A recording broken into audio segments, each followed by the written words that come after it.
have been a decade of breakthroughs and developments in medicine and psychiatry. Scientists have developed a new technology to cure mentally ill adults.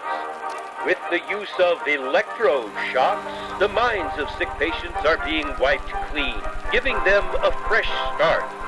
On this blank slate, physicians then imprint a new, healthy personality. Remaking people, shocking them into obedience. This is a story about that powerful idea. In the 1950s, it caught the attention of the CIA. The agency funded a series of experiments. Out of them was produced a secret handbook on how to break down prisoners.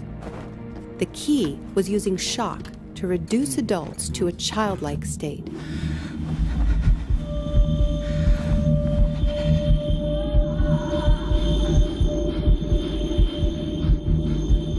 It's a fundamental hypothesis of this handbook that these techniques are in essence methods of inducing regression of the personality. There is an interval, which may be extremely brief, of suspended animation, a kind of psychological shock or paralysis. Experienced interrogators recognize this effect when it appears, and know that at this moment the source is far more open to suggestion, far likelier to comply than he was just before he experienced the shock.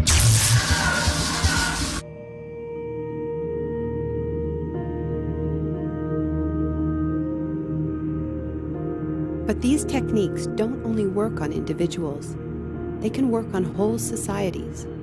A collective trauma, a war, a coup, a natural disaster, a terrorist attack puts us all into a state of shock.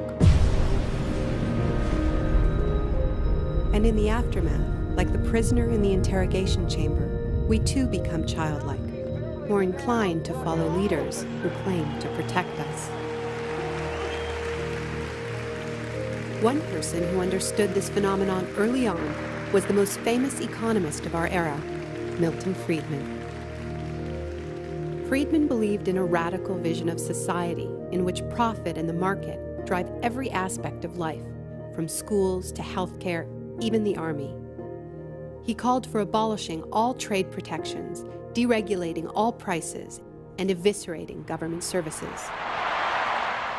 These ideas have always been tremendously unpopular, and understandably so. They cause waves of unemployment, send prices soaring, and make life more precarious for millions. Unable to advance their agenda democratically, Friedman and his disciples were drawn to the power of shock. The subject should be rudely awakened and immediately blindfolded and handcuffed.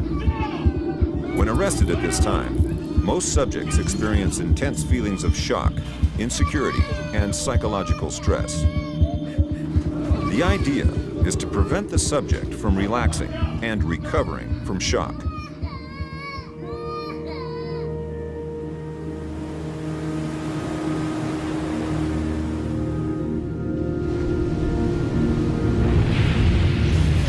Friedman understood that just as prisoners are softened up for interrogation by the shock of their capture, massive disasters could serve to soften us up for his radical free market crusade.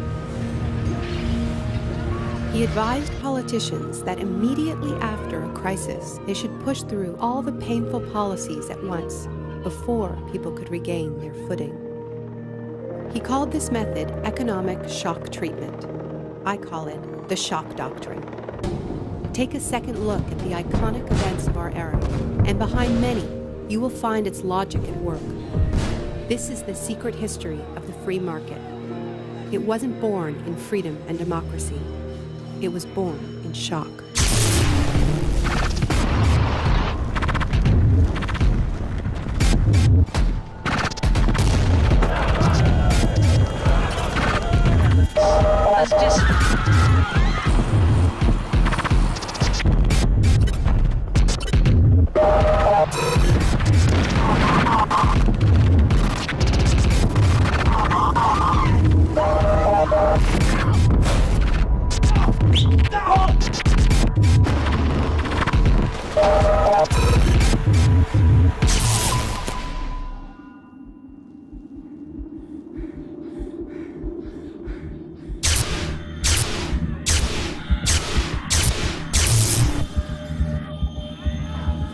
Isolation, both physical and psychological, must be maintained from the moment of apprehension.